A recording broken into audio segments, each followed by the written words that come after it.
आता तुम्ही म्हणत असताना तू किंवा अक्षय इथं काय करायला लागले, तर तुम्ही असं कसं पहिल्यापासून बघा इथं काय पाहिलं तर सर्वांना नमस्कार. बघा तर काय मग गोल्या मी पद्धतशीर नेट निघालेलो जिलबी वाटायची. आज गोल्या म्हणला होता जिलबी वाटायची, मग काय भगवंतापाशी चाललो नेट जिलबी वाटायला.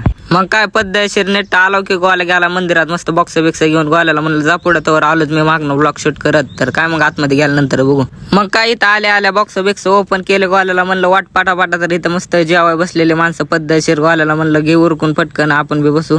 काय मग गोल्या बी वाटत होता की पद्धतशीर सगळ्यांना जिलबी बिलबी. गोल्याला म्हणलं वाट पाटापाटा महाग राहिले तिकडे राहिले सांगाय नसतो होतं मी. तर गोल्या काय करायला लागला पुण्य कर. म्हणलं गोल्याला मस्त पुण्य बिण्य चांगलं असतं. मग काय पद्धतशीर एकदाची जिलबी बिलबी वाटली आणि बसला बत्ता मारायला. तर काय मग पद्धतशीर मारतो बत्ता बित्ता नीट निघतो. मग काय तिथं काय प्रसादचे 2 घास खाल्ले आणि नीट दर्शन करायला आलो. तर आधी पोट पूजन परत भगवंताची पूजा करावं म्हणलं, पण असं नसते आधीच पूजा केलेली.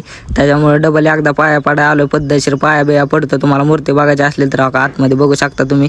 तर हा ब्लॉग इथं चेंज करतो. तुम्हाला ब्लॉग आवडला असेल तर लाईक फॉलो शेअर कमेंट नक्की करा.